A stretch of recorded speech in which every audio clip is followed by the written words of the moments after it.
Bluff City Media presents the No Bluffing Podcast. Stepping up to the microphone are your hosts, Christian Ingram and Evan Hayes. Now, let's get to the show.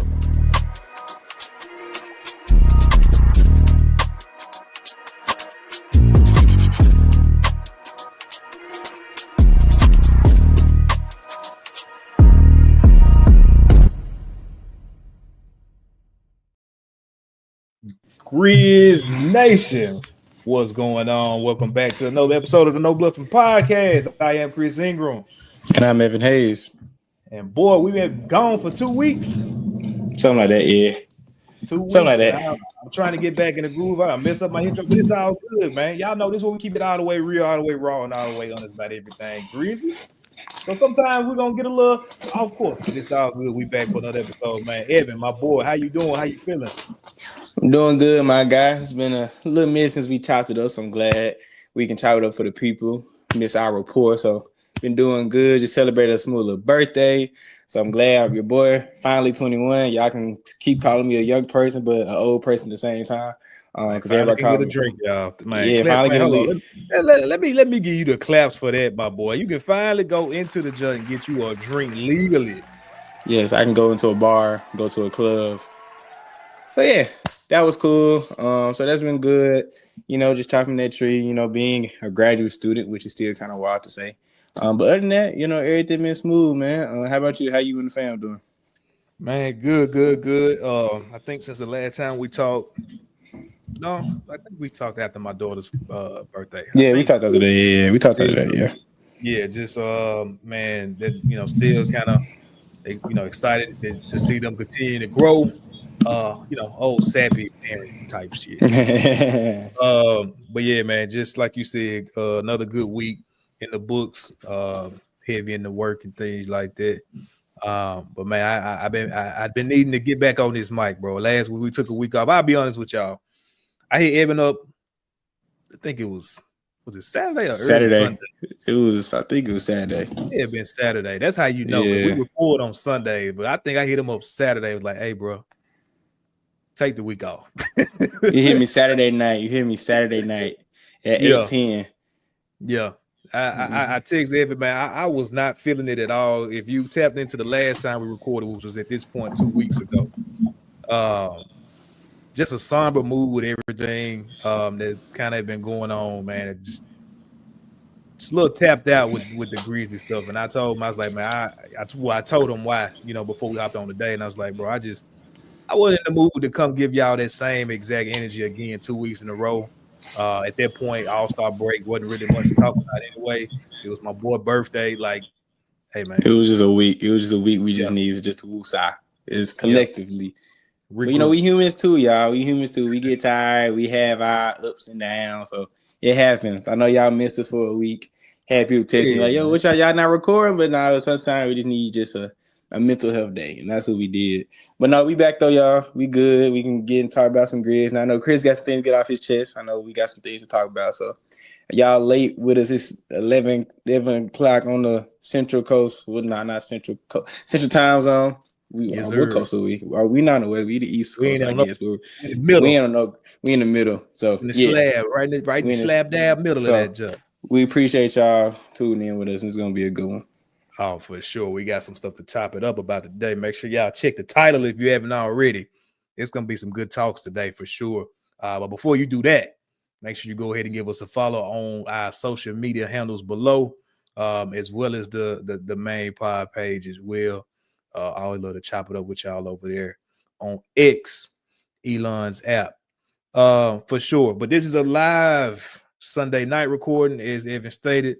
This will be actually premiering on YouTube on Monday, so y'all will be getting this again. But again, make sure y'all tapping in the comments. We'll be in the comments on YouTube when it airs on YouTube. So chop it up with us. Let us know where y'all at, what y'all doing, what y'all cooking, what y'all eating on tonight, whether it's Sunday or Monday. But Evan, let's go ahead and just get into it, bro. We've been off for 2 weeks. We just had a game tonight. The Grizzlies faced the number one team in the league. You muted, my boy. I can't hear you. Oh, my bad. Hit the wrong button. Number one team in the East. in the Cleveland Cavaliers. Very hard fought game. Very competitive game. But unfortunately, the Grizzlies did fall by 6 points. So what was your thoughts on the game, Chris? I know I want to share my thoughts last because I have my things to say. But very competitive game. We usually don't play well against some of the best teams in the league, but we had a good fight, but unfortunately came down with a loss. There's not such things like moral victories or good losses, but you can't be too mad at this one. I want to know your thoughts on the game. Fresh off the game, man. It's good to be in the game. You know, it was a close for game sure. at the end. You know, they didn't get blown out, which, you know, that's been happening a lot lately with the contending team. So from that standpoint, if you want to take a positive from it, that's a positive for sure. I still am on the side of other teams' basketball looks easier. And for the Grizzlies, no matter what the score at the end of the game says, whether we win or lose, this year, this team, it looks like they're having to work 2 times harder than the other team they face. And that for me is the part that, you know, I've always talked about, you know, on this show, especially this year, or mainly this year. I'm not gonna even say before, with this team just kind of lacking an identity. They do. They lack an identity. I've said it multiple times. Brevin has said it. Somebody else said it. I can't remember who I retweeted this, talking about it as well. Like, this team is lacking an identity. Tony Allen has said it. Yeah, T.A. said it, yeah. They gotta find a way to find an identity, bro. And this let it fly mentality, this equal opportunity offense, this DEI offense, this, you know, whatever the title that you want to put on it, or system. I can't even call it the offense, it's the system, period, because it plays into the minutes and the rotations as well. They got to find a way, bro, to reel this in, to get this, you know, right, putting guys in roles, define roles. And honestly, I've talked about this before, they're going to have to upgrade the rotation. And it's different ways you can do that. Shout out to my boy Lamar Stevens being back a part of the squad. I was super excited for that news. Man, I text Chris right away. I was like, I know your ass happy as hell. He said he's so damn happy. Yep, I you know, it's gonna be kind of hard, especially on a 10-day contract. I'm pretty sure they probably just kind of looking at seeing what he looks like in shape and things like that before they convert him fully over. But I think that's a sneaky good low-cost signing. Now, I'm not really giving Kleiman too much credit for that. In regards to, you know, it was other veteran guys out there that you could have maybe added on the buyout market. But am I mad at Lamar Stevens? No, because I know he brings size, defense, toughness. He goes about the work. Good locker room guy. I heard a lot of good things about him. But it's ways that they can kind of tweak things in real time that needs to happen, bro. This team is not a good rebounding team. Talked about them, you know, having a 7-foot power forward that really thinks he's a small forward but doesn't have the skill to be a small forward. And Santi and Brandon Clark, 6'7", that all he can do is be a pogo stick and an energy guy. They got to find a way to just get more. They're going to have to wring out the towel with this group, bro, the best they can from that standpoint. And so, you know, I didn't really kind of go into tonight looking at this game as a measuring stick because we've seen measuring stick games all year. And we could probably tell you what was finna happen the night before it happened. So like I said, you know, kudos to them guys for, you know, getting, you know, keeping it a close game. It wasn't embarrassing, especially on national TV. But the same conversation continues. You know, that's just kind of where I'm at with it. What about you? What was your thoughts on the game tonight? I have positives and negatives. Positive thing is I feel like we competed, and that's something that has not been there for some of these marquee games against the Thunder and the Rockets on some games, we got our ass kicked by the Knicks. Like, we competed. We got punched in the mouth and we responded every single time.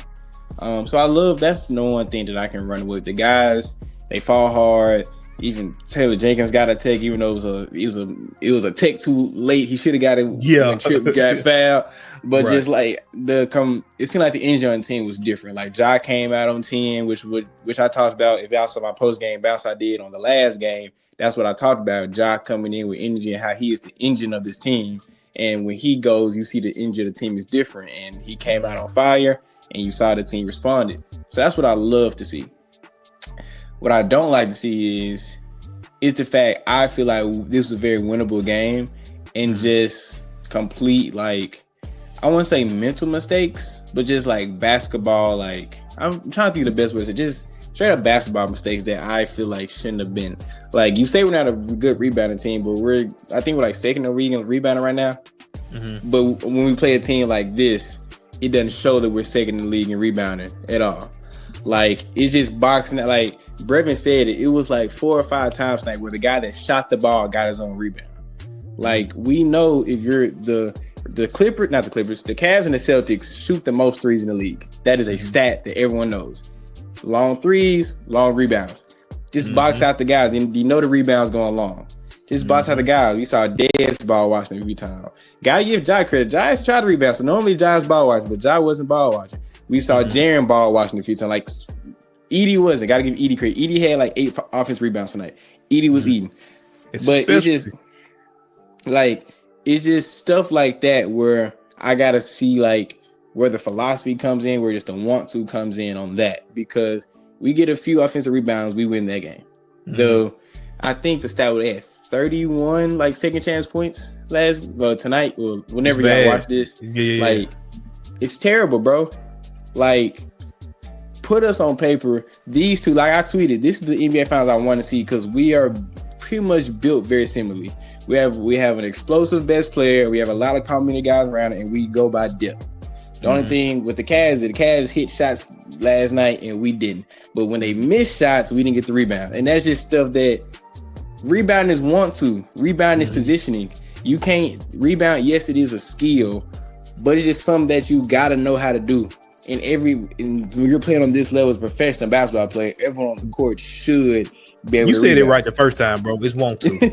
Yeah, like, come I want on, that like, ball more than you. More. Yeah, and we just got out hustled a lot. Like, yeah, we competed like on those once the Cavs got 3, we competed, but it shouldn't have got to that point.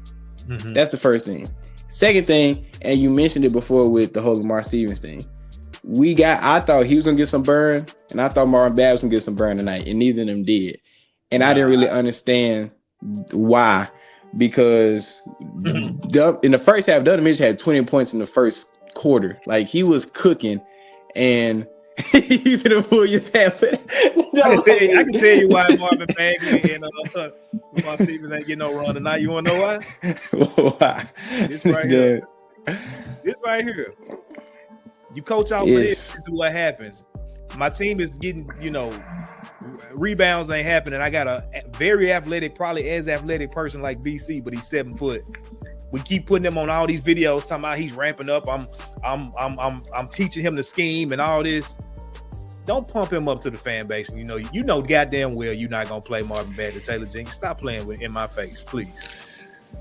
So him, man, and I think Lamar Stevens, he could at least gave Donovan Mitchell a different look, or Ty Jerome a different look. Make it hard.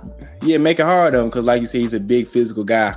So that's what I didn't like. I didn't like. Excuse me, my bad. I didn't like that. And we're gonna get in this conversation later, but I didn't like that we were very dependent on Jalen Wills to bail us out of a lot of situations. Jalen Wills, he shot the ball well. He had 4 straight threes, but that's just not. And I guess that's just the flow of the game, but that's not a recipe for success in the long term. You gotta be able to scheme your guys in a way that your best players have the ball in their hands and doing what they need to do. And part of that because Desmond Bane did not have a good night shooting. So that just happens when Desmond Bane or one of your star players don't have a good game. One of your secondary complementary players have to do that. Gotta pick it up.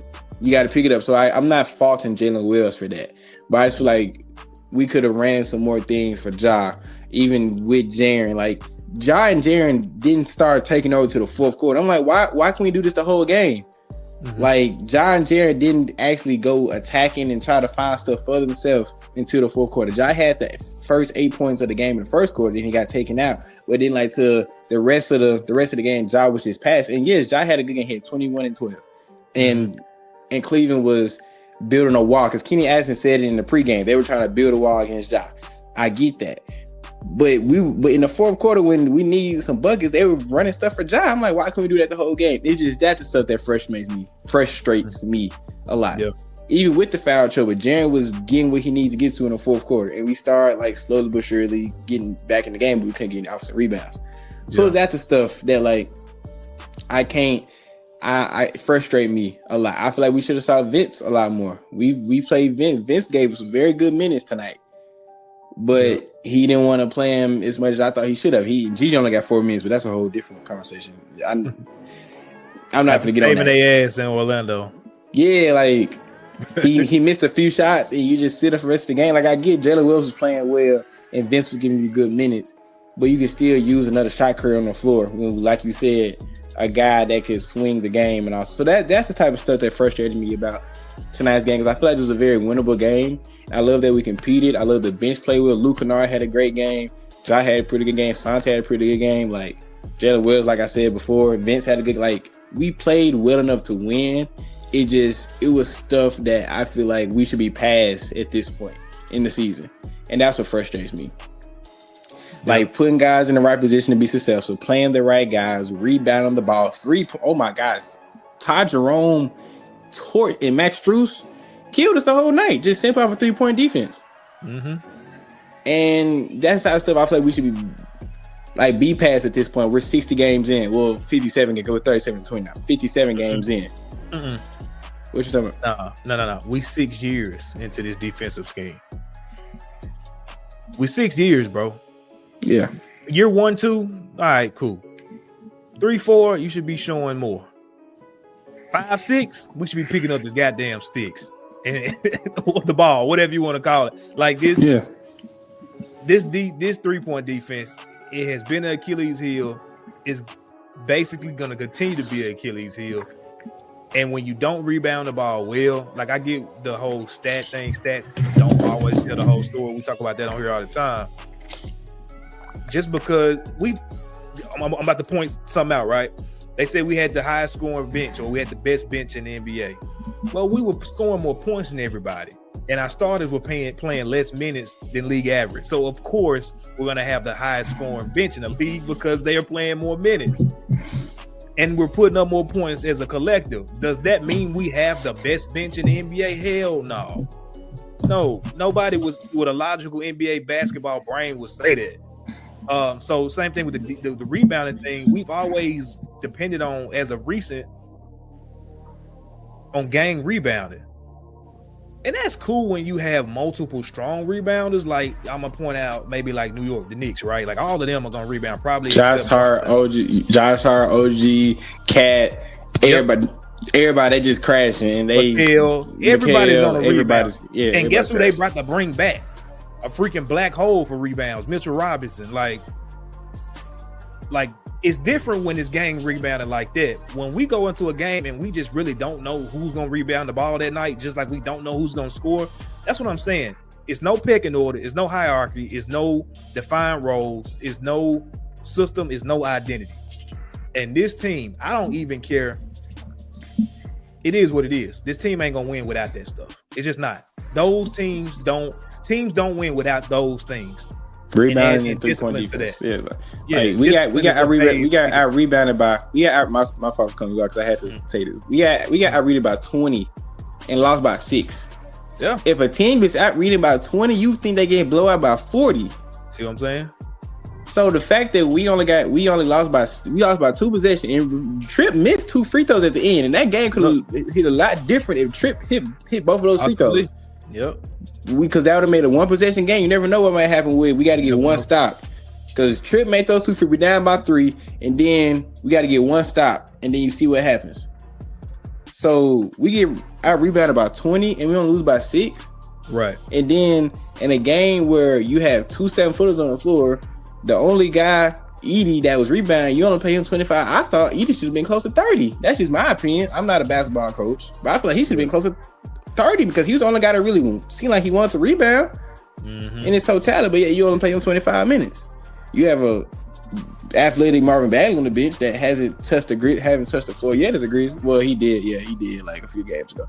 But like the crunch in the game, in crunch time, garbage time. Garbage time. It's just that type of stuff where like the fact that I feel like this was a very winnable. Like it's one game. I'm not finna just say, oh, we're cooked because of one game. I'm not gonna say that. But I like these games were frustrating me over the blowouts because they were winnable. Like we were in the game. It was just execution. Yep. For able to win these games. Because we gonna miss shots. Yeah, we got a lot of like on that possession. Edie got like 3 or 4 offensive rebounds, and Dez missed one. Luke missed one. Like that's just okay. Chalk it up. Like you gonna miss shots. Are gonna fall, not gonna fall. I say it all the time, bro. What's gonna win you or lose you games is your discipline. Yeah, execution. Yep. I'm just so tired of Coach Jenkins didn't lose us this game. This is what lost the game because the guys didn't make enough 3-pointers tonight. It's basketball, fam. Well, the guys didn't do this tonight. Well, the guys didn't do that tonight. Or the refs are this. And it's like I'm not a ref guy now. The refs are bad, but I'm not gonna blame the refs, bro. You gonna keep on saying this, but it's a common thing. We in these close games or we playing these, good teams and losing. You got to get to the root cause of these problems. And until you decide to address that, we're gonna be where we at. And it is what it is. Like I said, I done took my feelings out of it. Yeah. Like I'm still a fan. I still support them guys, want them to do well. I mean, it's my team. Nobody's ever gonna take Grizzlies out of my heart. But for this season, the feelings that I have been feeling the whole year, that's gone. So I'm just here to enjoy the ride at this point, bro. Yeah, and that's probably the most healthy way for you to go through the rest of the season for next 25 games plus the playoffs. Yep. And just the last thing we can get off of it is just because everyone knows Ja Morant's my favorite player on this team. And it just pisses me off when you see him engaged like he has been over the past few games and we can't capitalize on that. Yep. It just made because I'm not in Ja Morant's circle, but I just want to keep this positive way of energy going for him because we've seen how it can change. So I feel like just like everybody, I don't want to say they want to lose games, but it seemed like Ja wanted this game. Like he was when Ja is talking from the tip, when he's celebrating, like that shows he's locked in right there. Just like it was in the Magic game. Well, in the Magic game, from the tip, like because even though I think Kendrick Perkins is one of the worst people at ESPN. I can't stand him, but he was speaking truth today. Jaren Jackson Jr. can't be the best player on this team. Ja Morant has to be the engine of this team in the playoffs. So we have games where he's being the engine from the jump. You can't squander those because that is what the playoff atmosphere and that's what the playoff games are gonna look like. Right. Like if Tripp can go off for 25 and 10 in the playoffs, cool. But who's gonna be getting him the ball? Who's gonna be setting him up? It's gonna be Ja. Who's gonna be making things happen? So when games like this. When like Ja tried to block Jared Allen tonight, like you don't see that a lot, at least this year. Ja got dunked, he was laughing about it. Like that's how you know he's having fun and he's like locked there from the jump. Like he tried to block a guy that's twice his size, and he had all confidence he was gonna get him. Cause that's the type of dude that Ja Morant is. And when we've talked about all year about how he's been so up and down and his energy been there and there, but a game like tonight where he's being him. Like, his stat sheet didn't jump off the page, but if you look at the game, like, that was Ja Morant. Like, he was trying to make things happen on the floor. Right. It just makes me mad when we lose those type of games when it seemed like he's trying to get back to himself and just stuff outside of his control allows us to lose games like this. That's just a me thing. I don't know if everybody shares the same sentiment as me, but I just had to point on that for a second. You got to take advantage, man. Yeah, not just even those games where when Jaren is cooking or Bane is cooking, like you paying them guys right as of now about $500 million. Yeah, and potentially it's gonna be close to $1 billion. And we're gonna talk about that before we get up out of here. Of course. Everybody, great teaser for later on. Sure. Yeah, of course, everyone, you have to take advantage when those guys have. I'm not talking about on the court. I'm just talking about like mentally when he's locked in because he's the engine. That's the point I'm making. It matters when Ja is on 10 from the jump because he's the one that's gonna make us go. Like Dez is high from the jump, great. If Jaren is great, I love that. But since Ja's injuring his team and we've seen how it hasn't been like that the whole season, I want us to take advantage and capitalize on those games because he seemed like he's slowly but surely ramping himself up for the playoffs, but we'll see what happens. Close. We're going to take a quick commercial break, man. On the other end of the break, we got some good combos, man. We got, number one, Was driving the other day listening to the Joe Budden podcast. I'm a big fan of that. Have been. And my wife was talking. They had their 10-year anniversary this past week, and I was like, damn, I've been tapped in with them since 2018, 2017, something like that. So almost 10 years myself rocking with them. But anyway, they had a really in-depth conversation about the face of the league, and they brought up Ja, and it just kind of sparked a bunch of just thoughts and emotions and just everything for me when it came to this whole Ja situation, where we at right now, the face of the league, the NBA as a whole. So yeah, we're gonna chop it up about that, and then we're gonna end on talking about this Jaren Jackson looming contract situation. We gotta get that out of it before we go, for sure. You had something before we go? Yeah, I just thought about that. You said anniversary in like a week or two. It's gonna be a year since we've been doing this. I just thought about that. Man, you good with dates, bro? I'm terrible with them. That's crazy though. Because our first episode was like the first or second week of March. I had to find like the first one, like the first one. But the first one we done on YouTube, it's been like a year. So when after the break, I'm gonna get that first date, and but anyway, go to break. When you said that, it made me think of that. For sure. We'll be back in about 2 minutes, 37 seconds, man. Y'all stay right there. Don't go nowhere. We'll be right back.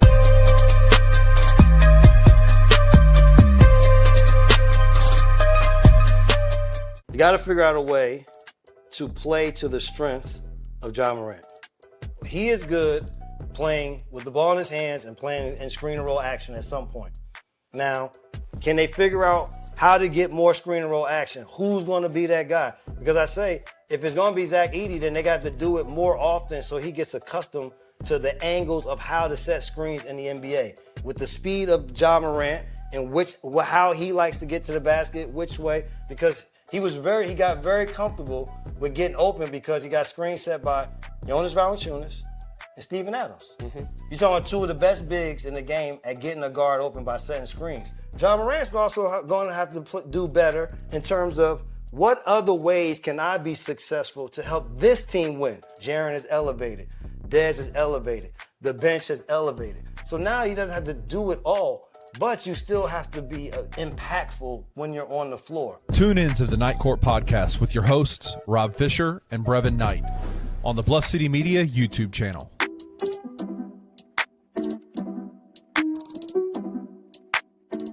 Time changes all these hard stances that Jimmy Butler has. I think he'll realize that a lot of these hard stances that he has are not beneficial to his ultimate goal, which is to win and also get paid in either next year or in a couple of years. And, of course, he's changed his mind on Memphis. But what people have to understand is that these reports aren't coming from Memphis. I don't think that Memphis's desire to get Jimmy Butler has increased any in the last few weeks. Now, I'm not saying that Jimmy Butler's not coming to Memphis and there won't be a Jimmy Butler trade. I'm not saying that at all. But these type of things, these are obviously coming from Jimmy's camp. They're trying to stir certain things up. And I said this when people were tripping about, setting his jersey on fire and, talking bad about Jimmy Butler and all these type of things. I was like, just let it play out, bro. Like that makes sense now. But, as this thing tightens up, I'm sure he'll realize, damn, Memphis is good. And if I want an opportunity to do anything, I probably need to go somewhere and play and show and prove to somebody. So I'm not really tripping about that at all. Tune in to The Anthony Sane Show, Wednesdays and Fridays at 12 p.m. weekly on the Bluff City Media YouTube channel.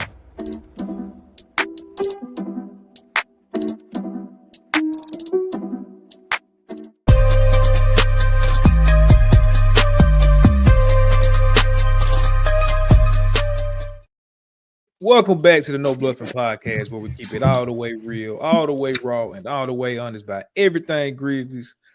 I am your host, Chris Ingram, with my co-host, Evan Hayes, to my right hand man. And man, we got some spicy but good conversation to talk about tonight. Like I told you, kind of gave y'all a quick rundown of where this kind of idea to talk this through came from before the break. To kind of give context to the situation before I kind of set the table of the conversation, and obviously, Evan, I want to hear what you got to say to this. They were talking about. The conversation began with them talking about Anthony Edwards and his soundbite coming out of All-Star, where he was talking about, they asked him, do you want to be the face of the league? Are you face of the league? And he said, no, like that's what they got Wemby for. And they went down this rabbit hole of all this just kind of, and he young, so I'm not hanging and Edwards for the stuff that he's done by no means, right? Like, you don't throw him away. He ain't hurt nobody. He ain't did nothing illegal, but he's had some goofy moments. I would even say further than goofy. He's done some stuff where, if you want to just take it from an optics standpoint, and I want to come back to that word, make sure we keep that in, top of our mind. From an optics standpoint, Ant has definitely kind of put himself in certain situations that, a person that's in the run to be face of the league maybe don't want to be in. And so they were kind of talking about all those situations and things like that. And of course, the player that came up of who had that chance or who had that, like, had it damn near it was in his grasp was Ja Morant, and shout out to them, international podcast, even bringing Ja's name up. But everybody know that 2 short years ago, Ja was literally like this. It wasn't his trajectory wasn't going here. It was going like this all at one time. And, as a Memphis Grizzlies fan, it felt good because we ain't never had nothing like this ever. But on the same token, when everything kind of, shit hit the fan, that felt a certain kind of way as well. But anyway, they were just kind of bringing up all these different conversations and things of, and what he's gone through, where the league has kind of gone wrong with mishandling this face of the league thing. Should it be American-born players, non-American? Does it matter? All this. But the Ja thing, bro, it just kind of took me back to a place to where I was 2 years ago. And in hindsight, got me to thinking, it's like, did Silver drop the ball, bro, with this face of the league thing? Like, I'm gonna give more context, but like, just when you see that statement, when you hear that statement, like, where does your mind go? I'm gonna answer that question, but also when you said about the Edwards thing, did you watch him going scroll to Barack Obama during the Netflix documentary? That's what I was like. Yeah, I was like, that man signs up to the president. So that's what my mind was when you said that.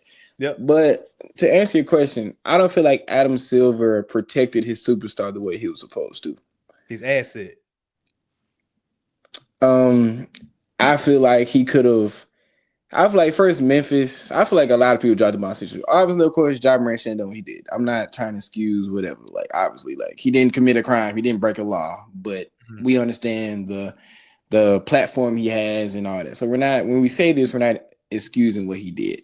Mm-hmm. But knowing Adam Silver was a businessman at the end of the day, yeah, he's a commissioner. He has to keep all rules and regulations, but he's a businessman at the end of the day.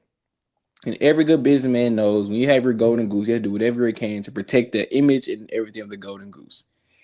And just the fact that it was so public with what they were doing or so-called doing with Ja, it painted Ja in a light that shouldn't have been painted for a guy that you are pushing to potentially be the face of the league one day. And there's to no fault of Ja on himself, I feel like that was kind of unfair. Like, it was like every step of the way they were voicing everything that was going on or what they thought was going on. And it made Ja seem like he was mentally. I'm not saying he is. I'm just saying the image that they were trying to portray him. Mm-hmm. Like, he was mentally ill, like he was crazy, like he was unstable, he had an alcohol problem. Like, they were throwing all these labels and all that at Ja, which I would say 99% of them wasn't accurate. And it just wasn't how they should have handled that situation whatsoever. Like, the NBA is a big conglomerate like company. If they want to push some things under the rug, they can do it. They've done it in the past. With every other scandal that's happened with every other superstar, they've been able to protect that superstar. Like, you can tell if I'm wrong, but the first thing that comes to mind, and this is someone that was alleged, and God rest his soul. When Kobe Bryant was going through his trouble, I believe the league, at least again, different commissioner and all that. But was that like on the same, like, I'm just asking because I was 3 at that time. That was like 2007. That was like 2007, right? Mm-hmm. In my years of career, I was 3. So it was like, was the league like pushing this like at the same time when Kobe was going through his issues? You literally alley-ooped me to where I'm taking this to, right? I want to preface this by saying, like you said, God rest his soul. Kobe's allegations were what his allegations were. He had a crime allegation. Like sexual assault is crazy, bro. Like believe it what you want to believe. If he got off or if he really did it, or justice will serve, whatever. Your feelings of it is your feelings of it.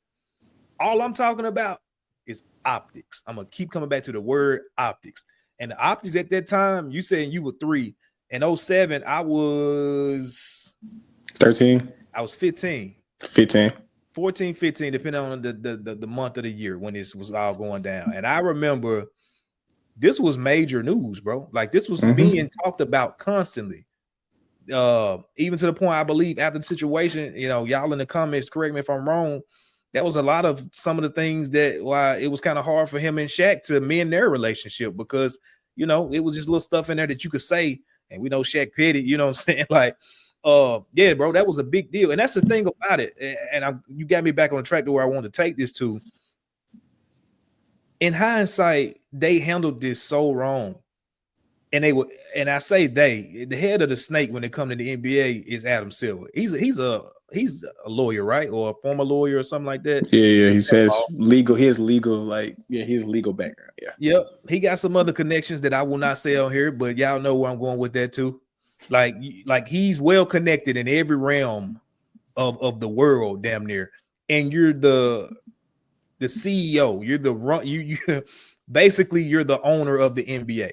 So your access, your reach, your connections, everything, you have a much greater ability to do things the way that you want them to, you want them to get done.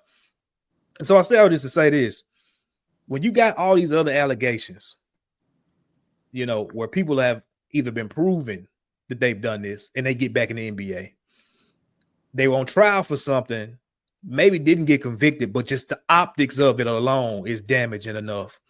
You have guys that have been going through drug situations where even if it's as of recent, this past week, Bobby Portis just got suspended 25 games because the word on the story is he thought he was under the impression he was taking a pain pill that was on the approved list.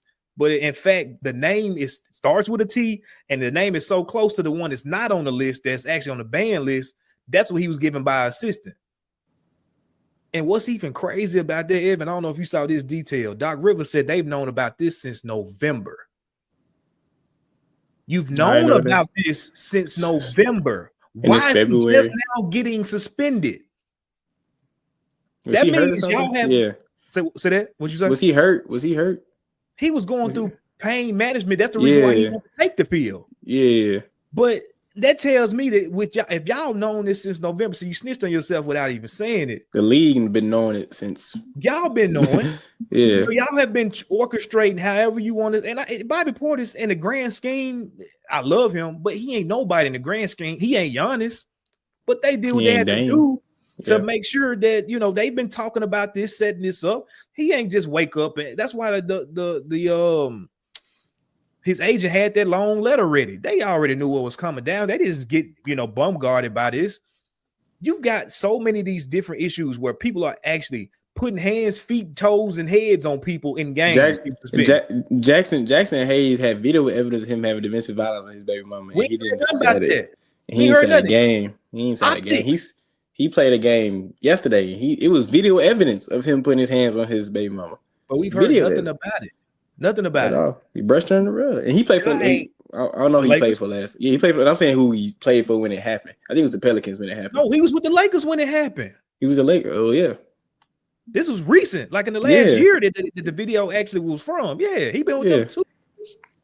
Yeah, you're right. Yeah. Bro, Ja, he ain't hit nobody. He ain't pulled his sorry for the women. He ain't pulled his dick out in front of nobody. He ain't sexually assaulted, molested, harassed nobody. Ain't shot nobody. Ain't harm nobody. He ain't harmed nobody. He ain't filmed himself or recorded himself on a story saying, homosexual slurs, racial slurs, nothing. He's done none of that. He ain't saying nothing. In the grand scheme, he's offended nobody unless you're looking for something to be offended by. And honestly, if that's who you worried about, Adam Silver, they make up such a small population of people that support the NBA. It don't even matter. You literally got gaslit by social media because that's all it was. People wanted to see something done. In the grand scheme, he took a picture with a gun. His friend, yes, it probably was stupid. No, I'm gonna take it back. It was stupid for that to happen 2 months after the initial situation. It was stupid. But in the grand scheme, what we talking about, bro? And your mismanagement of that, what you did to basically hold on, make sure I ain't got no technical issue over there. Evan, can you hear me, brother? Yeah, I can hear the music. I don't know why though. I can just hear the music in my okay, it's not on there. Okay. In the grand scheme of things, bro, you mishandled it from the beginning because I want to say, and I'm forgetting details. But I want to say when everything first went down, they said that he's just away from the team indefinitely. We didn't have a suspension title. We didn't have no type of title on it. And when he was ready to basically ramp up and come back, they said, well, we gave him this suspension. Yeah. You could have easily said, well, we had a conversation with Ja. It's some things that we had to kind of get understandings of, but he also admitted that he needed to kind of get some assistance. We are working lock and step with Ja to help him get what he needs to be the best Ja he can be. And so when that is happening, he will be back to playing basketball. That's all you had to say. See, you shot yourself in the foot, like you said, Evan, with all this constant, you was talking too much. Yeah. So now when you give him an 8-game suspension and it happens again, now granted, I'm not taking no accountability away from Ja because Ja got to know the position that he was in. I've heard him say and read in articles that him and his mom's plan was for him to hit $1 billion. And they were on that track 100% to hit $1 billion. They were on that track. So he don't, I'm not removing his accountability, but all I'm saying is if you know that you have been searching and you need a face of the league when these top 3 guys are about to transition out of the NBA, if you have one, you do what you can to protect the asset, bro. Yeah. Even if he's banging his head against the wall, even if, yes, because like you said, like you pointed out very clearly, you've done other stuff behind the scenes. They do it all the time. Ain't nobody no fool. It's so much stuff that don't get reported, not just in Memphis. We talking about league wide for years. Yeah. Have y'all watched Scandal? Anybody? Have you watched Scandal? You and your girl? Yeah. My mom and dad watch it. It's all the time, bro. It's Olivia Post running around this mug everywhere, bro. The president, crisis management teams, like that's what they do. That's what PR people are for, to damage control. That's literally, there's a whole wing of the NBA. The people who do press releases, them same people, the wing of the NBA is to damage control things. Yes. And when you have a guy, when the ratings been going down, who's gonna be the place after LeBron and stuff, like you had a guy is a layup that had a great story. He was unranked, small school. Small franchise. It's perfect story. He had his dad had him jumping on tires. They got video of content of that. His married coach said the only reason he had discovered him because he wanted to get a bag of chips. He was playing in a back gym. Like this is storybook movie, Hollywood. Yep. You could how they made a movie about LeBron. 3. You could have made a movie about Demetri Jamel Morant. It's Space Jam 3. It's a layup. It's a layup. Like, do you know how much money the NBA has made just off of LeBron James, just the story of LeBron James? Like, oh, and it ain't done. You wait till that man walk away. Oh, the documentary, the movie that's gonna come out. 10 years alone of just documentaries and content is coming for y'all ass. And the NBA is still making money off of LeBron James. And of course, I'm not trying to compare LeBron and Ja to play. This is not that type of conversation. I'm just talking about the story of how they got to the league and the superstardom. It was a layup. And yes, Ja made a dumb decision, obviously.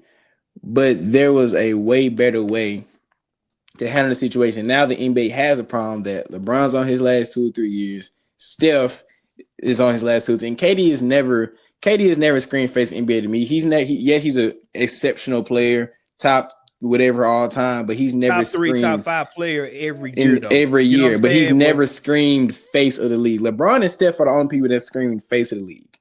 Yep. And Steph, when Steph was with KD, that kind of tainted him because he was with KD. But after he won a chip again, without KD, that made people start liking Steph again. But he was 35, well, 33, 32 when that happened. Mm-hmm. So your 2 golden gooses are on their last legs. And now you have a big question about what's going on. Like this is the course of the NBA. Who was in the face of the NBA was Kareem. Then Kareem went to Magic and Larry. Magic and Larry to MJ. Jordan. But there was a few year gap where they was like, what are we gonna do after Jordan? Yeah. And you had a bunch of you had a bunch of what they call them, not nominees, but you kind of like we might be able candidates. To get by. Yeah, you had the Vince Carter, you had T-Mac, Kobe. Yeah. But if you remember that time with the league, people wasn't watching basketball at that. Like but from 99, we was in there. They had the kids. They was watching basketball. Yeah, that was like they had the youngins, but like I remember that like the 2000 some finals like a very poorly watched something. I just remember the stats. They said like the finals back then wasn't watched. Like I may be misquoting something, but I may be wrong. But I'm just saying like the vibe of the league was a little different when Jordan left. Like it was a lot of upstarts coming up. Now since LeBron and Steph are leaving, it's kind of, and they ain't even retired yet. We already talked about that's how you know it's a problem because they ain't even retired yet. You don't now. You got. And okay, he's not PR trained. Jason Tatum, he's boring, so people not gonna follow him. You got Wemby, Luka, international. Shea. You got Shea. He's not marketable, not interesting enough. He just say weird things on Instagram and all. And he's Canadian, so like, damn. And he's Canadian. I love Canada. Canada cool people, but like, I'm sorry, y'all not gonna be the face of the NBA. And he plays in the OKC. Isn't a very interesting market within itself. Like say what you want about Memphis, we have a vibe to the city that can go along with a superstar. Like it's woven into the culture, bro, and that's woven into the culture about him. Yeah. So now you don't know where it's gonna come from, and the guy that you had shoe in for that position, he may have to do some more work. AKA, I think win a championship, and I feel like those 2 things have to go hand in hand. And that's just my opinion. You may disagree with me. But I feel like for Ja to be the face of the league, for the league to push him, like, and they've slow burned it, try to get him in, like, put him on national TV games, yada, yada, yada. Mm-hmm. But I mean, like, to the full level they were doing in 21, 22, he had to either make it to the finals and play great or win the finals or win an MVP. That's what I feel like he has to do. Like the NBA to be behind him to the level that they were getting about. Because now they're like slow burn, like, we got Ja, but also you got Ant and Shea. You didn't hear about Ant and Shea when in 2022. You wasn't hearing about it. So I don't even think it's that, bro. I don't hear them push him at all. You flexing in a couple games don't tell me that you pushing Ja. The way that he's treated by officials, and he don't do himself no favors. Nah, he doesn't. I saw him at the end of the game tonight. The very last play, he stepped out of bounds. When they were trying to get the ball and Ja was talking to the ref at the end of the game. He was tripping with him. He was pointing at his head or whoever was sitting at the court side for him, but he's pointing at the ref like in the ref. Look at this dude. Yeah. And I'm like, bro, like I get it, bro, but you got to cut that out, bro. Yeah, you ain't helping yourself, bro. Yeah, you're not helping yourself. Because these refs talk, bro. Like they they talk to each other. They like don't give Ja Morant no call because he gonna give you a lot of lip. So don't even have the call. Think about if they play 82 games a year. I don't know if it's 82 different referees. If they are being treated or talked to a certain way when they ref his game, or they see a colleague with their own eyes in that same game getting refed or getting talked to a certain way, you ain't got to tell them nothing. Oh, okay, you doing that to my coworker? Oh, okay. When you go up in here, don't ask for no foul, and then when you do, I'm gonna tee you up. Like he ain't doing himself no favors with that little stuff. I was just like, bro, we need you to get back to that pedestal, like you was just saying. Like us as fans want you. Like I think I tweeted out when he was injured last year because it was the dog days of our season last year. We had nothing else to talk about, no way. And I retweeted it was the Spider-Man commercial that he had. Like that man was going crazy, bro, with the commercials. He had a Spider-Man commercial. And I retweeted and I was like, bro, I'm just so mad at y'all. Not for real, but I'm like, man, he literally had all this stuff like Marvel. You know how big you gotta be to have Marvel co-sign you, my dog? Like Marvel Studios. No. Disney. Disney, yes, Disney. No, not Disney. Disney co-sign. Because he had Hulu and Marvel. Yeah. Disney on all that. Yeah. For Disney be like, yo, we want you to be like, come on, bro. Because of John Morant, we may have had the first MCU character with dreads as a real hero in the MCU. like you know what I'm saying? Like it's crazy. I just say this, bro. You start off with the 8 game, and I'm gonna finish on kind of what I was trying to compare and everything. You start off with the 8 game, you don't have a choice when he does, and I got my thoughts about that because I saw him post a video of a lighter after the situation went down on the second one.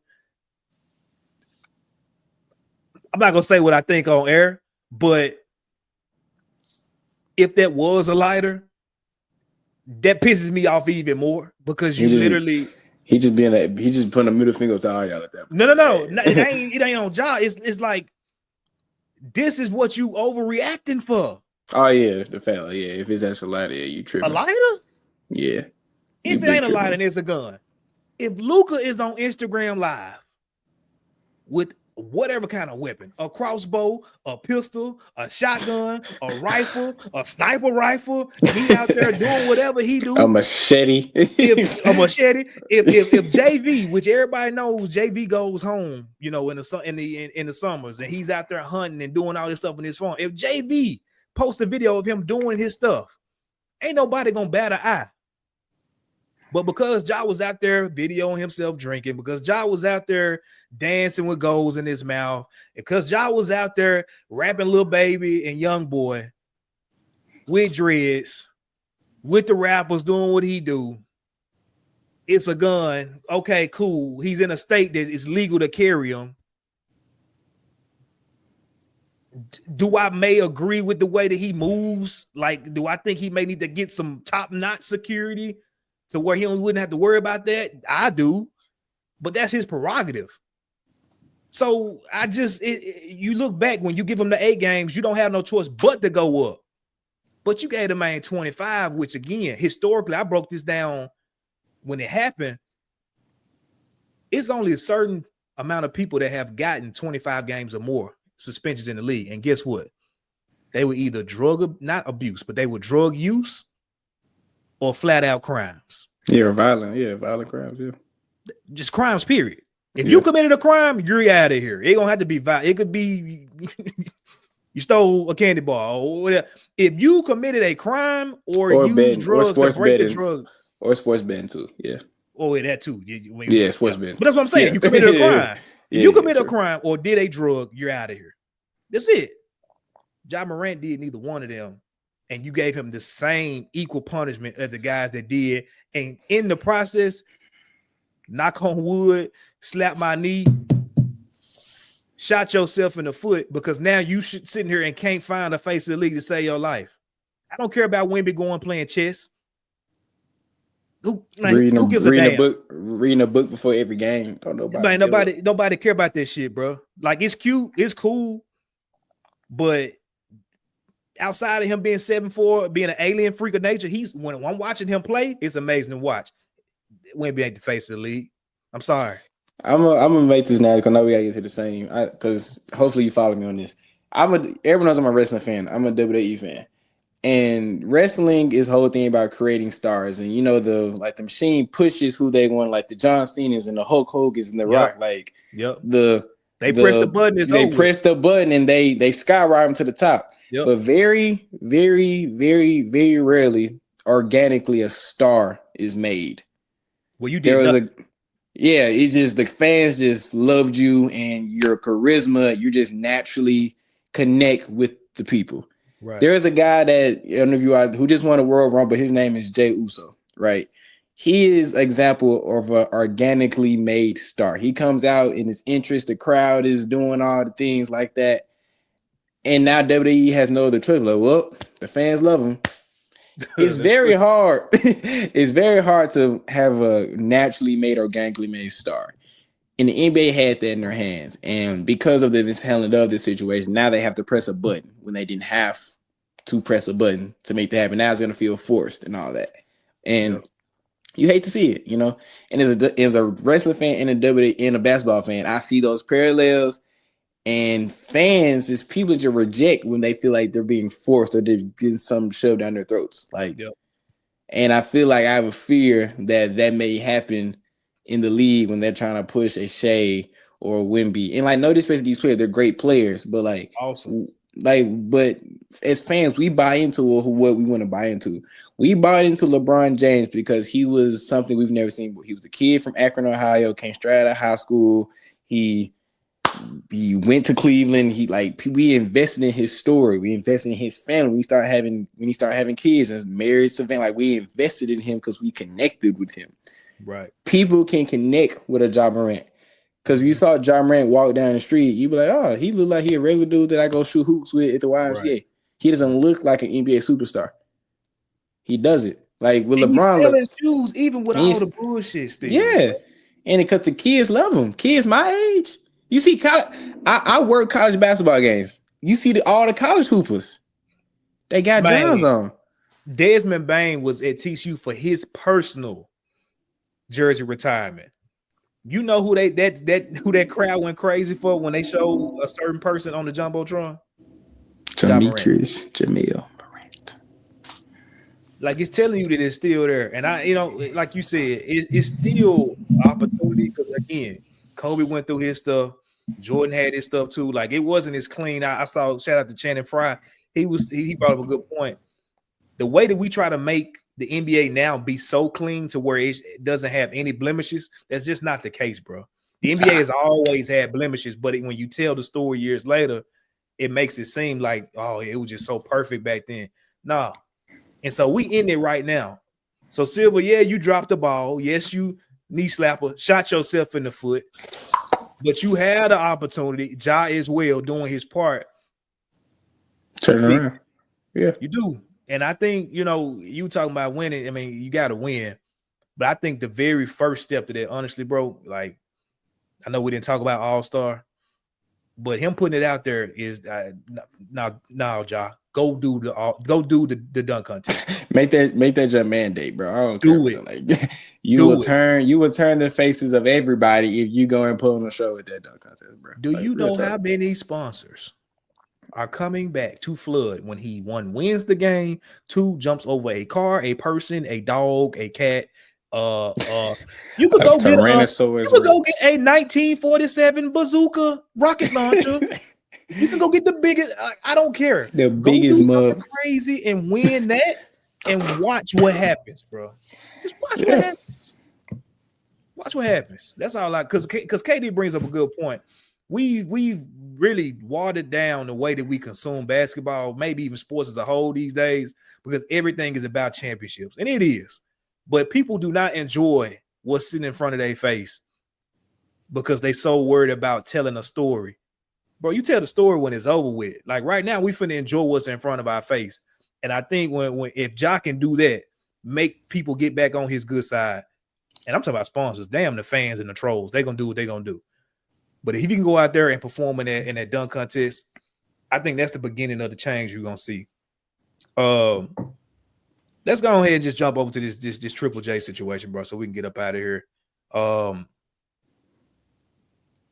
We've known this pretty much since the summer that if Jaren Jackson Jr.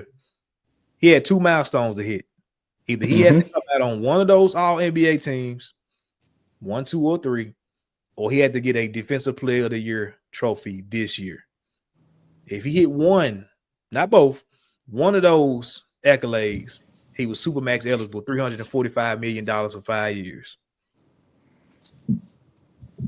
And for a period of time,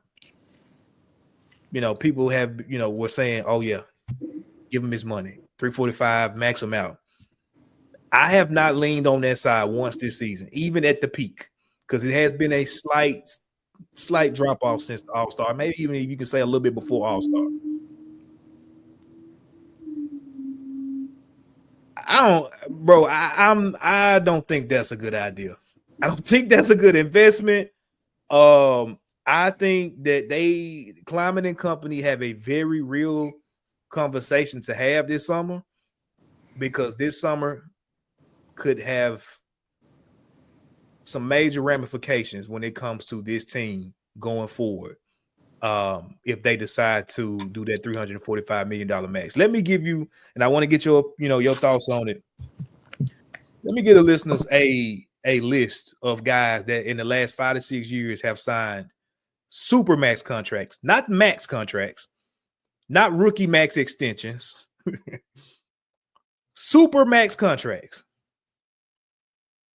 Devin Booker.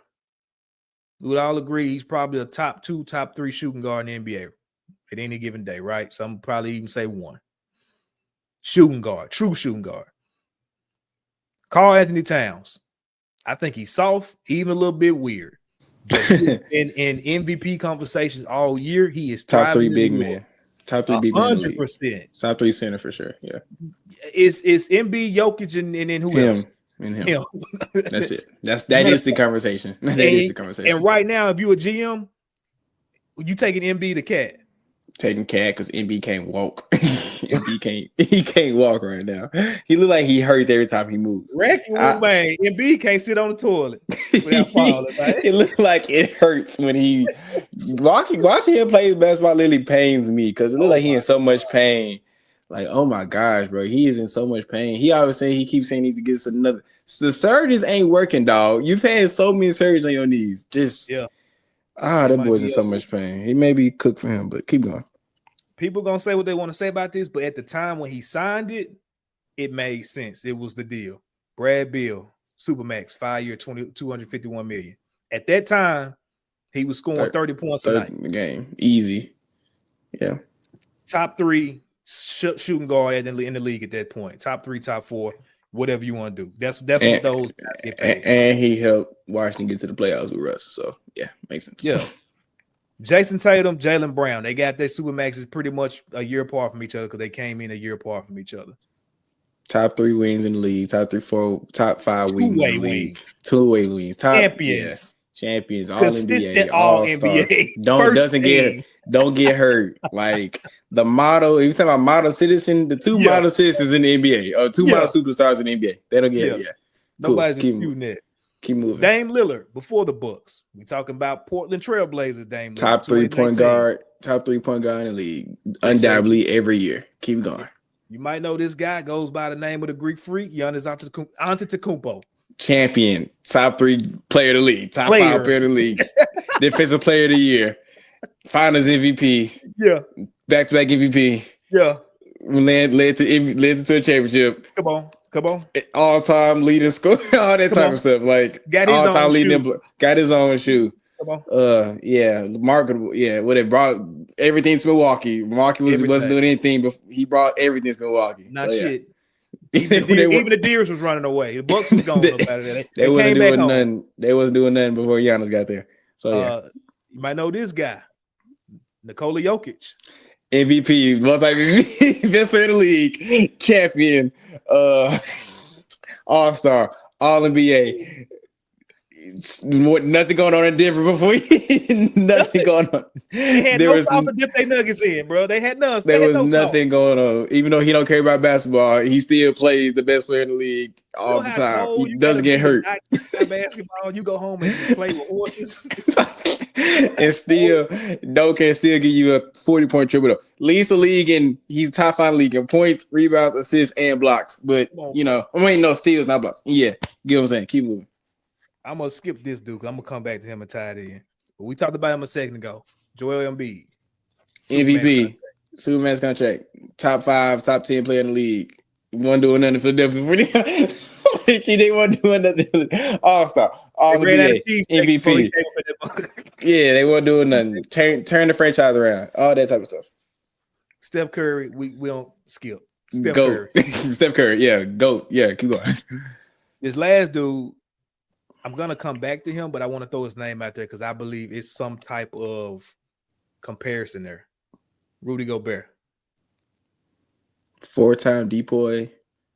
Very much an impactful player. You know how I feel about Rudy Gobert, so I'm gonna have my reservations. But he is a 4-time Defensive Player of the Year. He was impact into turning the Minnesota franchise around. He was a part in that. Utah. Excuse me. Well, Utah, yeah. He was there. Mhm. Well, Utah, yeah, both of y'all, yeah. He was again a part in turning that franchise around with Utah.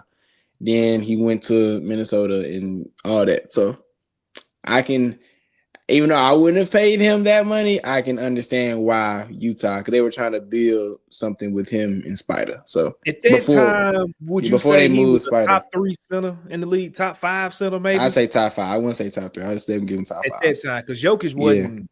He wasn't Jokic. No. Yeah, Jokic, he was still like, that was like all-star Jokic. That wasn't like Jokic. Like MVP. You would say like at that time, it was like AD, like Jokic was on his like ascension. You had Embiid, who was being Embiid in his prime. So you can say like top 5. Because that's when AD was like undoubtedly like probably the best player. Not the best player, but the best big in the league. Because that was right after the championship year and all that.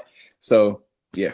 Them deep boys, he's the one that I say has slipped through, and Utah's paid for it, and Utah paid for it, but we'll get still paying for it. Yeah, yeah. He's the one that I'm gonna compare Trip to, not because of game, but just because of I feel like they got in because of the accolade, but the talent, I don't even want to say talent, the impact, is not SuperMax worthy. And let's talk about some guys that's coming up on SuperMax. Let's do it. Whatever. Maxis. There you Maxis. go. Thank you, bro. Yeah. I need some water. Luka.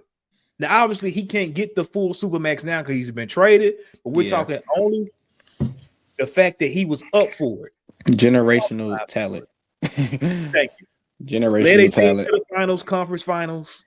All NBA, all 5 years he's been in All NBA first team. God, I forgot to say All NBA first team. His first 5 years in the NBA. So, yeah. Let's talk about this year's. From what I'm hearing, is the leading MVP candidate, Shai Gilgeous-Alexander. MVP candidate. Like, even though I have my thing to say about Shai, he's an MVP candidate, All-Star, All NBA. It's bad. I have on Supermax, bro. I guess not. Yeah. Nah. I'm looking at his contract. Changed my tune on Shai completely. I have gotten my hate out of my heart with Shai. I'll just say that. Speak for yourself. I don't call him fake Ja no more. I don't call him. I got to give it up to dude, bro. He's cold.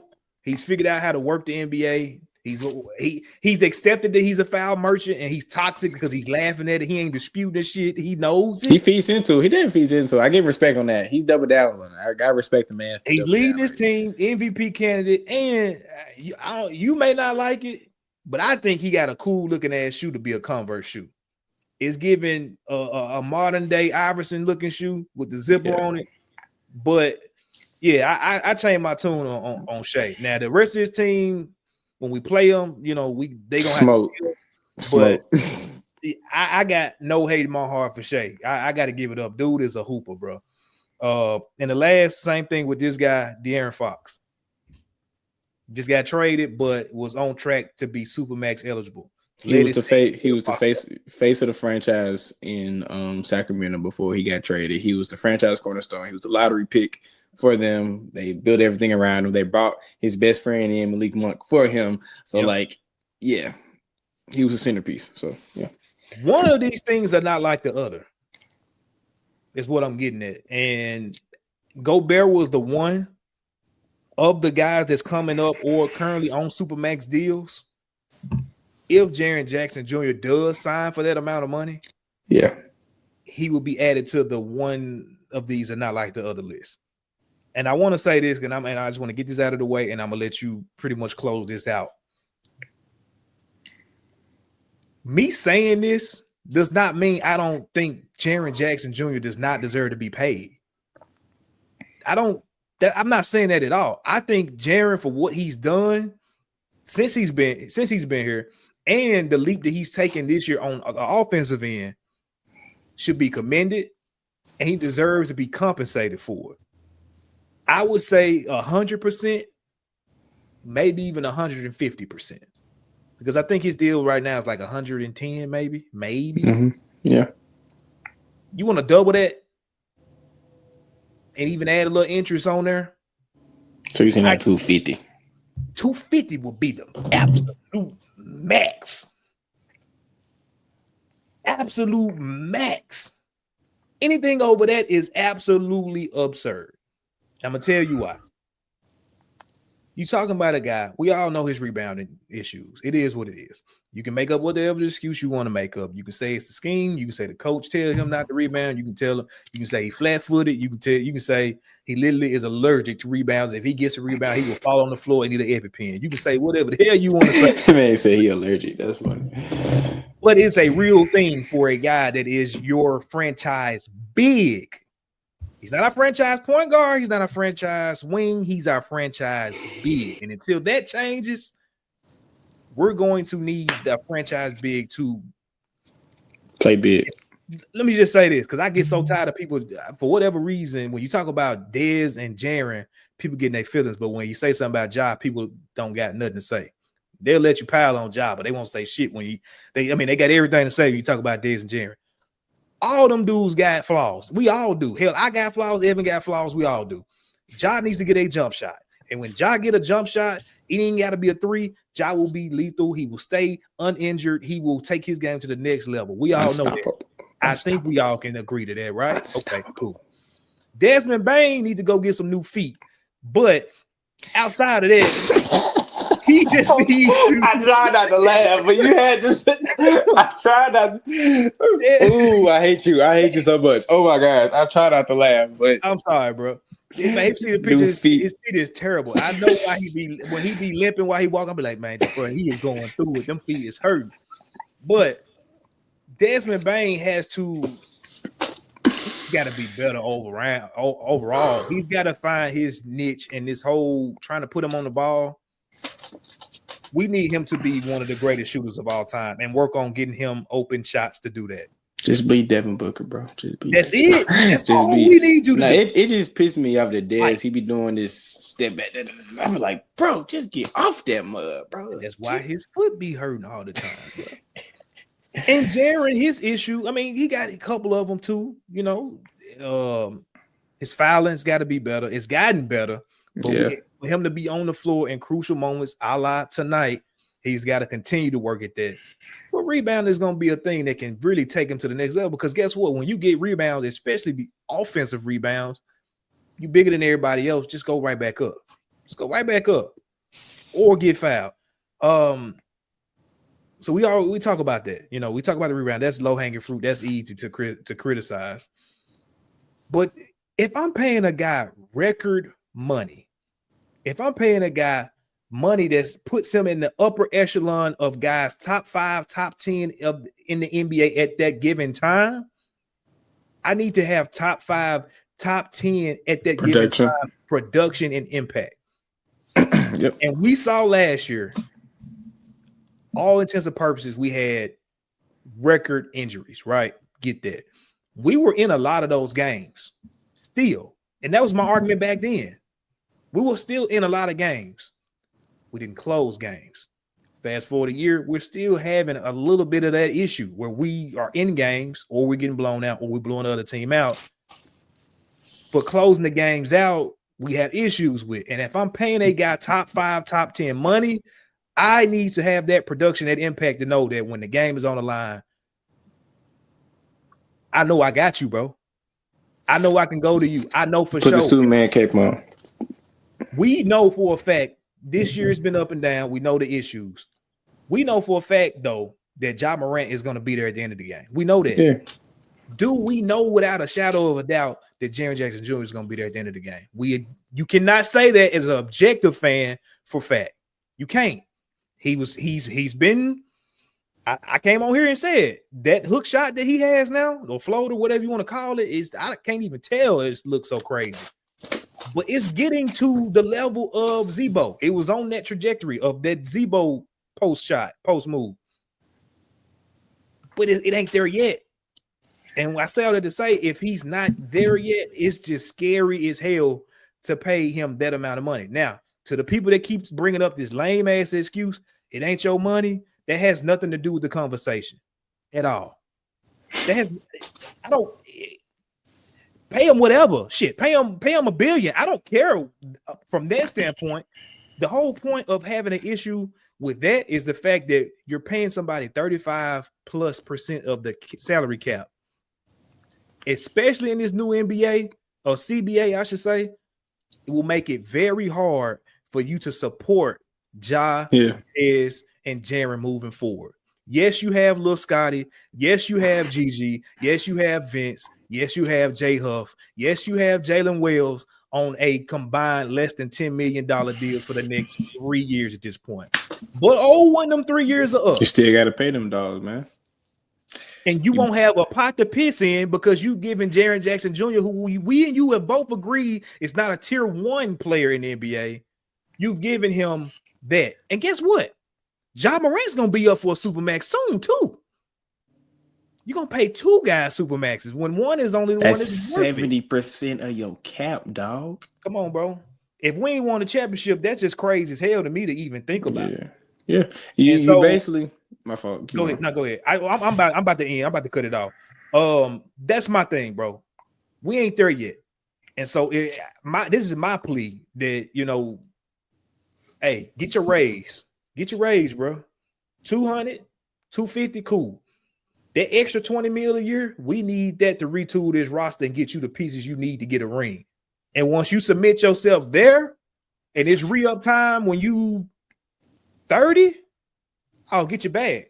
Yeah, you a chip in. Hopefully you a chip in. Hopefully 1 or 2 more depoys in. Okay. Maybe got you an Olympic gold medal, maybe. Maybe an All-NBA, 1 or 2 All-NBAs. Hey, get your bread, bro. I'm not mad. If you keep saying in interviews, I watched him on D Wade's podcast with his trainer Chris Johnson. Shout out to him because I've been critiquing him or criticizing. I ain't say critiquing. I've been criticizing him working with Chris Johnson, but this year it's really paid off. You saying you want these things, championship, all this stuff, you putting this in the atmosphere. You're not gonna get there if you don't have the supporting cast to get there. Yeah. And if you have not gotten there, it will be crazy to cap strap your team before you got into that point. Because now we're gonna be like, well, we worked hard, we played hard, we tried to get there, we just couldn't get over the hump. Hey man, you got to pick and choose one. Yeah, $20 million per year could get you 1 or 2 high-level role players added to this core. And that's all I really got on it, bro. It's nothing about him. I don't care what he can pay him, whatever. That don't got nothing to do with it. I care about, and I've told you and everybody on this podcast, I care about the name across the front. Memphis, I want them to have a championship. Period, point blank. And the names on the back, honestly, don't really matter to me. I hope he's here for it, but I don't want to be to a point where we can't get to where we need to go because we're trying to. We're handicapping ourselves to. Yeah, like that's not a good deal today. Not that number. And I'm done. My bad, bro. Whatever you close us out on, whatever you got to say on this, but I had to get that off because I've been holding that in all week. Now I got a few things, and I'm gonna try to keep within a 5 to 7 minute soliloquy. I agree with everything you said. I feel like as fans, I feel like we were spoiled about like what the Warriors did, and they just paid 6-7 guys and just out talented everybody. That's not the philosophy to win championship. That's just not that's not a repeatable like type of stuff. After they got rings though, right? Yeah, but to sign them, someone had to take a bullet. Like that's the history of the league. D Wade had to take a cut to get LeBron and Bosh. Jordan and Scotty said how they took pay cuts multiple times to consolidate the roster because during those three-peats, Jordan and Scotty were the constants, but there was a lot of moving parts around them. So what? We talked about how Giannis didn't get paid till after his ring, and he still took a pay cut to sign the extra guys they signed on that team to win a championship. Right. That's the history of the league. I can probably keep going down the list about guys that's taking pay cuts and yada, yada, yada. Y'all get the point. That's the history of the league. The only scenario that's really worked is the Warriors, but like you said, they paid them afterwards, but they still had a boatload of money dedicated to a lot of guys. They out-talented people because they had like 7 and 8 guys deep, and they just out-talented people. But that's not what we're going to do, and that's not what most teams are going to do. That's the first thing. Second thing is, to your point, there's very few guys that can put the Superman cape on in this league. And I don't think Jaren is one of those guys. I think John Moran is one of those guys. But there are very few guys that you like you said, you know what, I got us. Not for a game, for a series. Mm-hmm. All those guys that you named, besides Gobert, have put teams on their back for a series. For series. I was about to say plural, yeah. For series. Yeah. And I'm just not confident as of right now that Jaren is that guy. He said, you know what? I got y'all. I'm going to take us to the finals. I'm going to take us to the West Conference Finals. Or at least heights that we haven't seen before. I'm just not confident within that. So, am I against paying his money? No. I'm not, like you said. It's just, I don't want us to handicap ourselves to guys that, as of right now, have not shown that they can be those Superman type guys. Because Superman guys, it's not a slight towards Trip. Like, there's only a few Supermans in the league. Right. It's only a few. They come very few and far between. They come every 3, 5, 10 years, like Superman type guys. Right. And there's a lot of Fugazi Superman. We thought some guys that we think they Superman, and then when they get close to the sun, they ain't Superman. We've seen a lot of guys like that. It's a lot of Robins, though. It's a lot of Robins. It's a lot of Robins. Mm-hmm. It's a lot of Robins, and Jaren is a damn good Robin.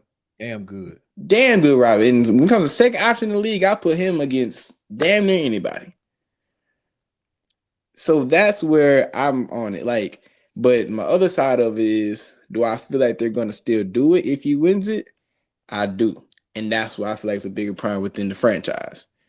Because the Grizzlies have had a history of paying their guys when they haven't, not saying deserved it, but probably wasn't the best financial decision. Remember when Mike Conley got paid that big ass contract and everybody lost their damn mind? But then you come to find out that he was the reason that Chandler Parsons came here too. So we got double screwed. Like, even though Mike Conley, everybody knows me and Chris have had arguments how much I love Mike Conley. I can say that wasn't the right move. And Mike Conley is my favorite player of all time. Like, but even I can say that wasn't the best move for the long-lasting span of the grit and grind era. It wasn't. But you know what, though? I'm going to say this just to add to what you were saying, right? At the very least, when he got his check, what did he do that very next season?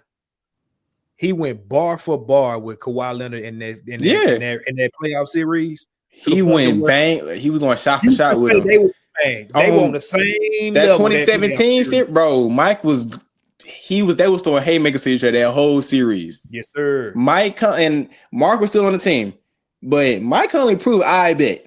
That's my team. That was the one season I can confidently say that Mike Conley was the best player on his team.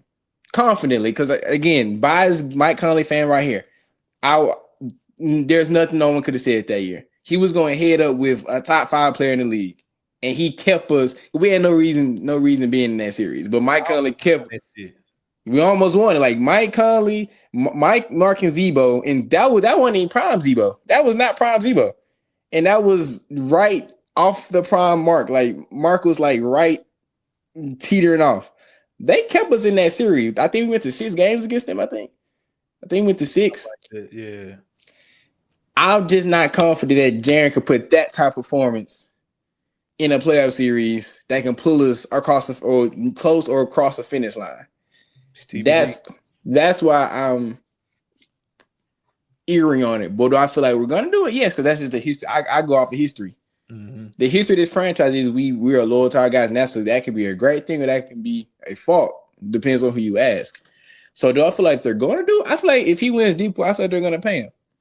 But I feel like that's really giving us when it could be a 5-6 year window, it's giving us only 3-year window to win a championship. Mm-hmm. And if you push all your chips to the table and say, yo, we're going to win a championship in 3 years and we do it, I can't say nothing. I'll take you feel me, tip your cap. Right. But am I saying that's impossible? No. But I think it's in your best interest, to sustain this window as much as you can. Because we've seen God, I'm excuse me, man. I got to gas. We've seen how long it took Boston to get over. Like they've had this core for I think it's like 7 years, 8 years at this point, and they just won a championship. Mm-hmm. But you know, with that franchise, they made calculated moves throughout the whole time to surround Jaylen Brown and Jason Tatum with the guys and pay the right guys the right money to get them to that point. Yep. If you're as coach, I'm a quote Coach Vaughn. If you're a serious franchise and a serious team, you got to have those uncomfortable conversations.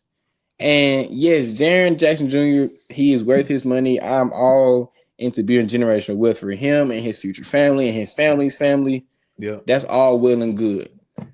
But if you want that short term like prosperity with the money, or do you want a chip? Like that's what it comes down to.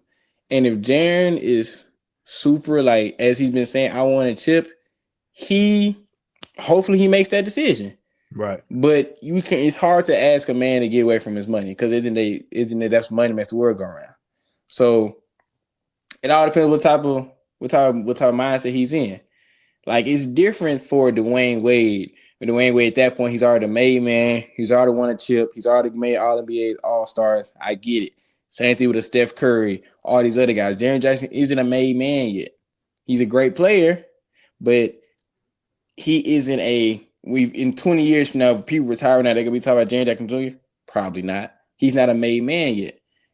If no matter what, if LeBron never went to Miami, people are gonna be talking about Dwayne Wade because he was a legend in the making.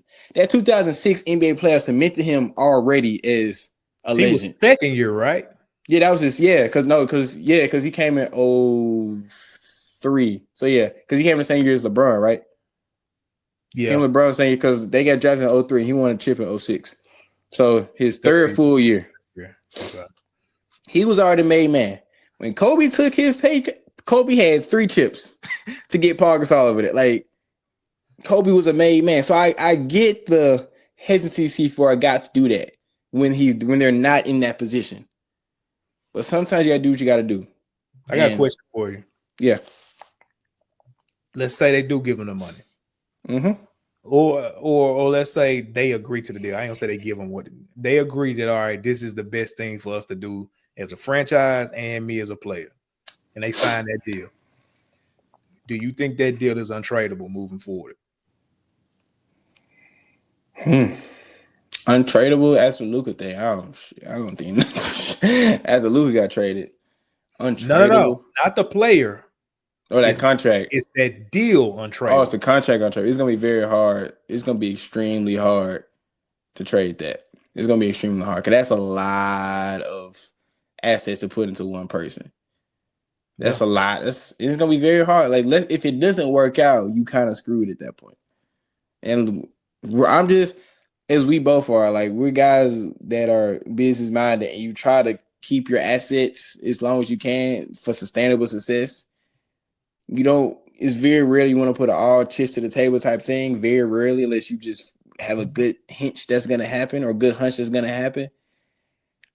I still feel like we can win championship with this core. But what? The whole trade deadline, the summer, I've been like, and why y'all just don't go do what you got to do picks wise to bring the piece that you need? Mm-hmm. If they've already made up their mind that if he gets the accolade that they're gonna pay him $45, they very well could have already made the decision that we're not gonna deplete our draft assets because that we're gonna need those to possibly trade them to fill out the roster. Oh yeah, fill out the roster. Yeah, for draft picks. Yeah. Damn, bro. That could be it. Hey, we're not in the front office of Zach Klein, but that could very well, hey, we're gonna hold his assets because if we sign this dude, we're gonna have to depend on these draft picks to hit and for them to be our future role players. Which in the history of the NBA doesn't sound like it's gonna work, but hey, we could be history makers. We could. You grew it. And that's what it seemed like ZK and the crew want to do. We can only say so much. All we can do is get along for the ride and give our analysts, like for see what's actually gonna happen. Do I feel like it's the smartest thing? I don't like going against history, but hey, it's the first time for everything. Hey, at the very least, we know that Taylor Jenkins won't be here long because he don't like playing young players. So if they got a bunch of draft picks coming in, yeah, shoot, he getting the booth, bro, because he ain't gonna play. He ain't gonna play him. Shoot, Jalen Wills don't play. Jalen Wills and Zach E, they don't play in second half of games because he think that's not for young players. That's not for young players. That man, Jalen Will could have had a career night tonight. And second half, he was nowhere to. I don't know. Like I gotta give Edie because they needed Edie because for rebounding, but I don't know why he don't play them in the second half. Like they play. I don't hear no defense tonight about Spider because that boy Luka. He was cooking everybody. He was cooking everybody. The only dude that actually looked halfway decent was Vince, and he had the least amount of time on him, which didn't really make a lot of sense to me. Right. I didn't get that one. Now that pissed me off. The Vince looked the best on him, but you didn't want to have him on the most time when Jalen and Luke was getting cooked and Dez was getting cooked too. I'm sorry. Dez, you was getting your ass busted, bro. Like I get y'all had bad feet, bro. I'm trying to tell you. I get y'all had like the little scope you want to get your get back, but nah, he was busting your ass the whole night. Like he never gets his get back, bro. Can we let this go? Please, bro. Every time Dez was getting the scope, he wanted to get his get back the next time down. He never. And we lose every damn time. Stop, bro. I'm so sick of this man, bro. Dez, he wanted to get his get back so fast. A scuffle, an argument, a checking match, or whatever. You get into it with somebody and we lose that game. Sean Coleman. Please go give me the stat. The only one I can think of is when remember when Ja had that crazy ass block against the Lakers and him and LeBron was going at it. We won that game.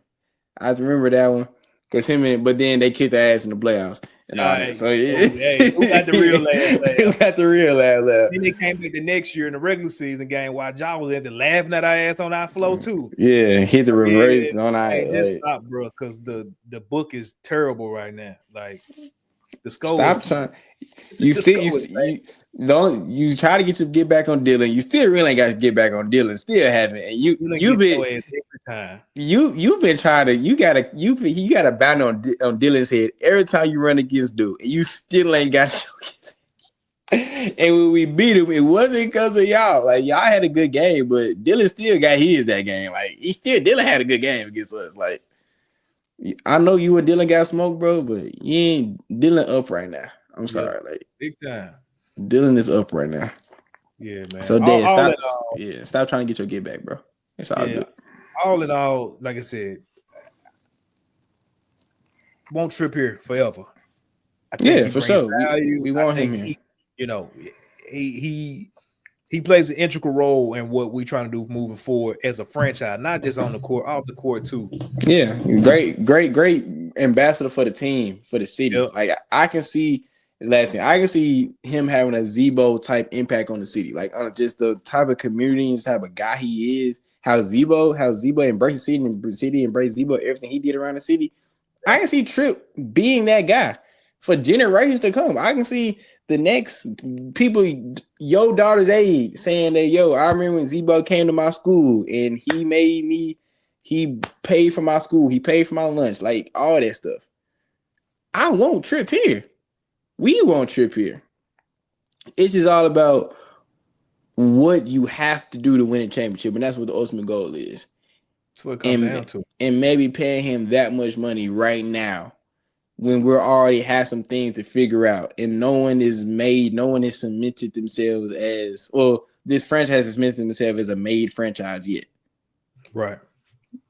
It'd be different. We had 2-3 chips, banners and we had all the boatload of money in the world. We had a visit, goddamn it, appearance. If you know when you go to the finals, on the back of your jersey, they got the gold, the finals.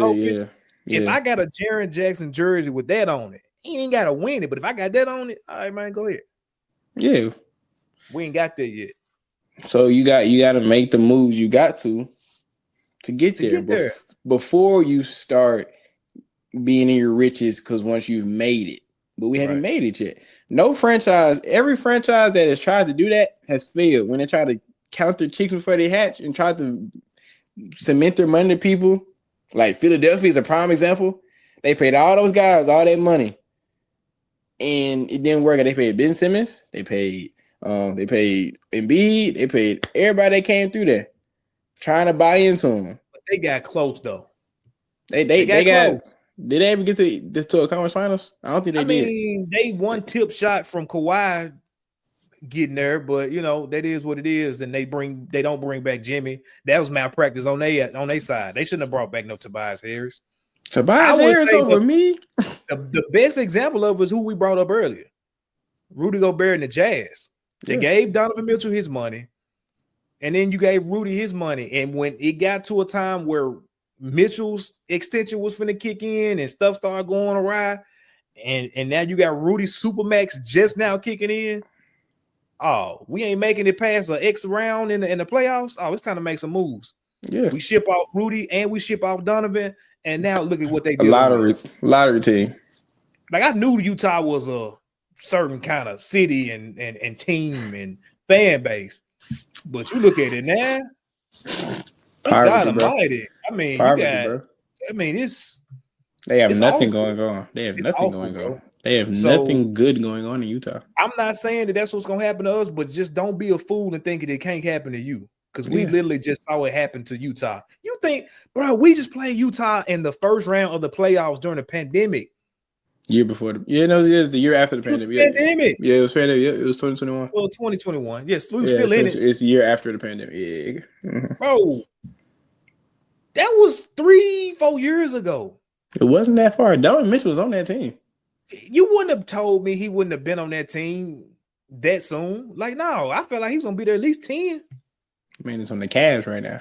Yeah, bro. Like, don't be no fool. Like, don't think it can't happen to you, because it can happen to anybody really quick. Really fast, especially with what's been going on this season. And I'll leave it at that, bro. So, let's just be smart, bro. Well, we love this team. We want to see them do well. We want to see these guys compete, for the next 10, 15 years if we could. But you got to be smart about, what you do to get there. And that's all we saying. That's literally it. It ain't no personal. It ain't no nothing. It's want these guys to succeed. And if I want them to succeed, you got to put yourself in position to do that, not just say, "Oh well, he deserve it," when he really don't. Like, it's just crazy. Same Monopoly, bro. Same Grand Theft Auto, bro. Nah, money matters. Them dollars matter. They add up very fast. Yeah, I ain't gonna lie, bro. I saw a tweet that pissed me off, but I ain't gonna say who said it.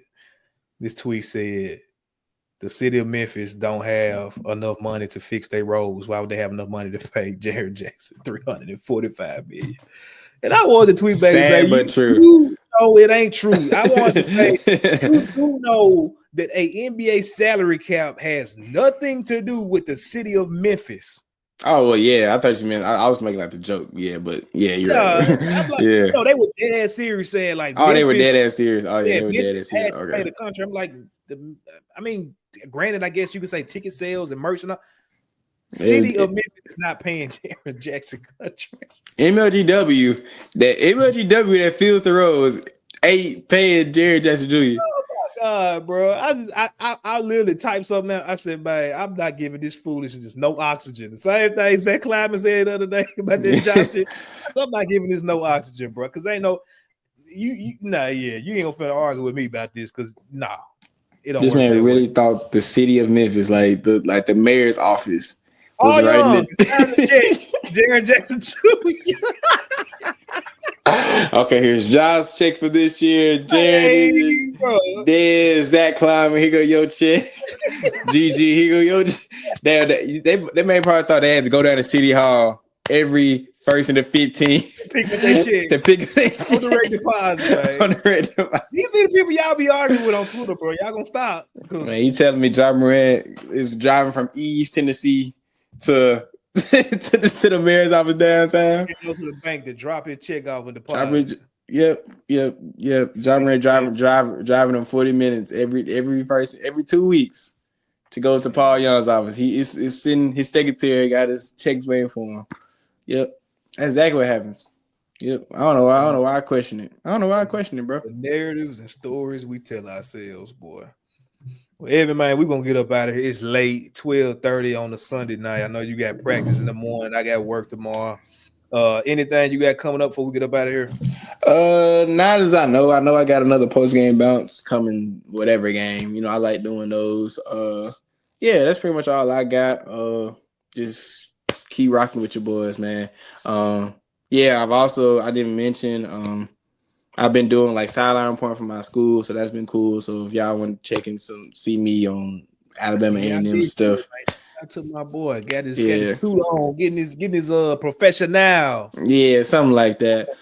So, and I also have for everybody, March 18th will be the 1-year anniversary of me and Chris's first video. So y'all put that in y'all's calendars or something. Send us something like $2 on Cash App, or send us $1 on Cash App for a year. You know, if y'all already do that. Hey man, I love Kit Kats. I can go to Dollar Tree and get me a Kit Kat, man. I mess with your boy. Man, I can get some cookout. If y'all send me $10, I can get some cookout. That'll be my meal for a night. You feel me? So I just thought that I just want to shout that out because I feel like that's dope. Because we've been doing this for a little minute, so that's dope. Flew by for real. We're about fast as hell. Yeah, but man, we're gonna get up out of here, man. We appreciate y'all rocking with us. Y'all, man, this week, make sure you do something to put a smile on your face, something that makes you happy. Nothing else matters. The Grizzlies got a couple games this week. I'm not finna run down who they got, who they play. We got Phoenix on. We got Phoenix. We got. I was talking. We got Phoenix. We got San Antonio. We got New York.